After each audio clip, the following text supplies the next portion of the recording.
जय जगन्नाथ दर्शक बंधु दिने नारद महामुनि भगवान विष्णु को पचारुंट कहले प्रभु आपण को जी भक्ति कला ताको कौन प्राप्ति होता है आपणकर जी शक्ति को परीक्षा करने चाहिला ताको कौन मिलता है।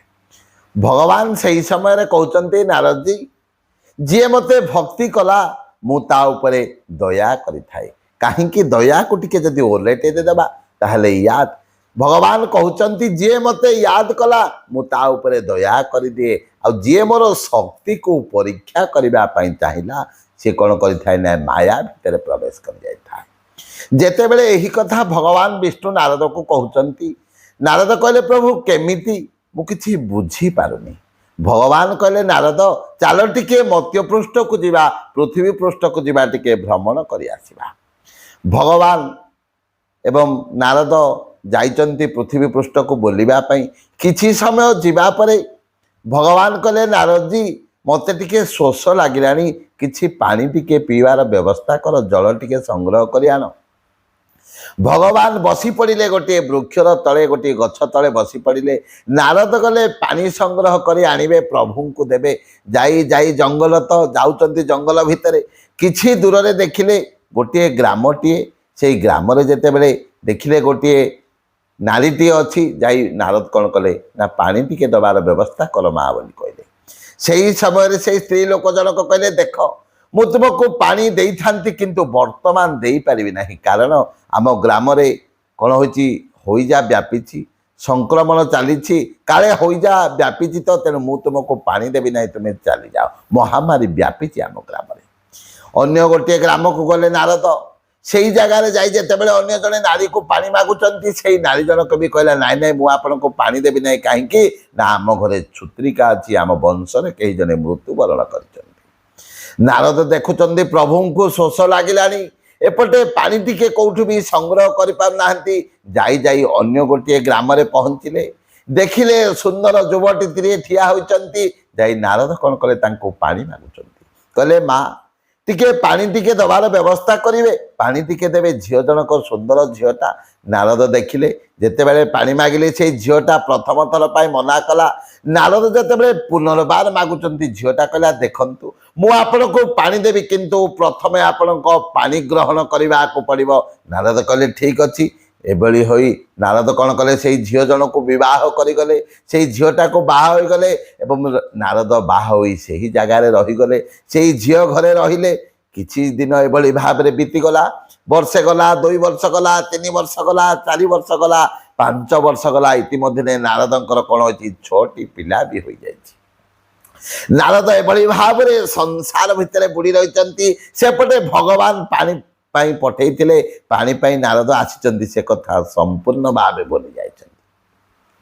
समय तो केतेबेले काहाकू केउ समस्या आनी उभे दे थाए केतेबेले जे केउ समस्या आसी काहाकू पहुँचे दे थाए यही कथा केही भी जानी ना। भागवतकार कहती ना कहले काल क्षेप न कर्तव्य आयो क्षण क्षणे क्षणे जमस्य करुणा नास्ति कर्तव्य हरिचिंतन घंटार सेकेंड घंटा बुलिला भली काल कौन कर मनुष्यर आयुष से भाई भाव में क्षय हो जाऊँगी। शास्त्रकार कहते उपनिषद कहले कालो धाता अहं भगवान निजे होती कालो कालो धाता अहं भगवान ही निजे काल आ काल जे केतेबेले काहाकू कौ जगार नहीं पहुँचे देव यही कथा कहीं जानी ना। एभली समय आसिला नारद इतिमध्य 6टी पिला छिला स्त्री एवं नारद रही संसार मध्य हठात कौन कला गोटे बात्या माड़ी आसिला एवं जो ग्राम नारद रही से ग्रामटी बुड़ार आरंभ है जिते बड़े चारिआडे खबरटी व्यापीगला नारदंक पत्नी कहले होइए गाँ को तो जल माड़ी आसलानी चलो किभली भाव में आम गाँव रू दूरे जावा आ केमिति पार हेबा यहीपर नारद कौन कहले प्रथम नारद रहिले पत्नी बसले गोटे गोटे गोटे पिला ये समस्ते बसले एवं नारद चलिले जाउचंती धीरे धीरे धीरे धीरे जाउचंती जेते बेले प्रथमे पानी नारदंकर आंठु पर्यंत हैला अंटा पर्यंत हैला ବେକ ପର୍ଯ୍ୟନ୍ତ ହେଲା, ଅଧ ପାଟି ହେଲା ଏବଂ ସମ୍ପୂର୍ଣ୍ଣ ଭାବରେ ବୁଡ଼ିବାକୁ ଗଲା। ସମସ୍ତେ କ'ଣ କଲେ? ପାଣି ଭିତରେ ବୁଡ଼ିଗଲେ। ଯେତେବେଳେ ସମସ୍ତେ ପାଣି ଭିତରେ ବୁଡ଼ିଗଲେ ସେତେବେଳେ ସମସ୍ତ ଜଳଧାରା କମିଗଲା ଏବଂ ନାରଦ ଦେଖିଲେ ସମସ୍ତେ ବୁଡ଼ିଗଲେ ଜଳ ଭିତରେ ଏବଂ ଜଳ ଭିତରେ ବୁଡ଼ିଗଲେ ଏବଂ କେବଳ ନାରଦ ଠିଆ ହୋଇଛନ୍ତି। ଦେଖିଲା ବେଳକୁ ଭଗବାନଙ୍କ ପାଖରେ ଆସି ନାରଦ ପହଞ୍ଚି ଯାଇଛନ୍ତି। ଭଗବାନ ଯେତେବେଳେ ନାରଦକୁ ଦେଖିଲେ କହିଲେ, ନାରଦ ପାଣି କାହିଁ ମୁଁ ଜଗିଛି ପରା, ଶୋଷ ହେଲାଣି, 6 ଘଣ୍ଟା ହେଲାଣି। ସେହି ସମୟରେ ନାରଦ କହୁଛନ୍ତି, ପ୍ରଭୁ ଆପଣଙ୍କୁ ତ ଶୋଷ ହେଲାଣି ସତ କଥା, ମୁଁ ଭୁଲି ଯାଇଛି ସେଇ କଥା, କିନ୍ତୁ ମୋ ସ୍ତ୍ରୀ କୁଆଡ଼େ ଗଲେ, ମୋ ପିଲା କୁଆଡ଼େ ଗଲେ, ମୋର କୁଟୁମ୍ବ କୁଆଡ଼େ ଗଲେ? ଭଗବାନ ପଚାରୁଛନ୍ତି, ନାରଦ କୋଉ ପିଲା କଥା ପଚାରୁଛ, କୋଉ ସ୍ତ୍ରୀ କଥା ପଚାରୁଛ? ନା ପ୍ରଭୁ ମୁଁ ପୁରା ବାହା ହୋଇଛି, ମୋର 6ଟା କୁନି ମୁନି ଟୁନି ଏଭଳି 6ଟା ପିଲା, ସମସ୍ତେ କୁଆଡ଼େ ଗଲେ? ନାରଦଙ୍କୁ ଭଗବାନ କହୁଛନ୍ତି, ନାରଦ ଟିକେ ପଛପଟକୁ ବୁଲିଯାଅ। ଯେତେବେଳେ ନାରଦ ପଛପଟକୁ ବୁଲିଗଲେ ଦେଖିଲେ ସ୍ତ୍ରୀ ଠିଆ ହୋଇଛନ୍ତି, ପଛପଟେ ସମସ୍ତ ପିଲାମାନେ ଅଛନ୍ତି। ନାରଦ ଯେତେବେଳେ ଯାଇ ସ୍ତ୍ରୀକୁ ଧରି ଦେଉଛନ୍ତି ଦେଖିଲେ ଗୋଟିଏ କୃଷ୍ଣ ହୋଇଯାଉଛନ୍ତି, ପିଲାମାନଙ୍କୁ ଧରୁଛନ୍ତି ଗୋଟିଏ କୃଷ୍ଣ ହୋଇଯାଉଛନ୍ତି। ନାରଦ ଆଚମ୍ବିତ ହୋଇଗଲେ।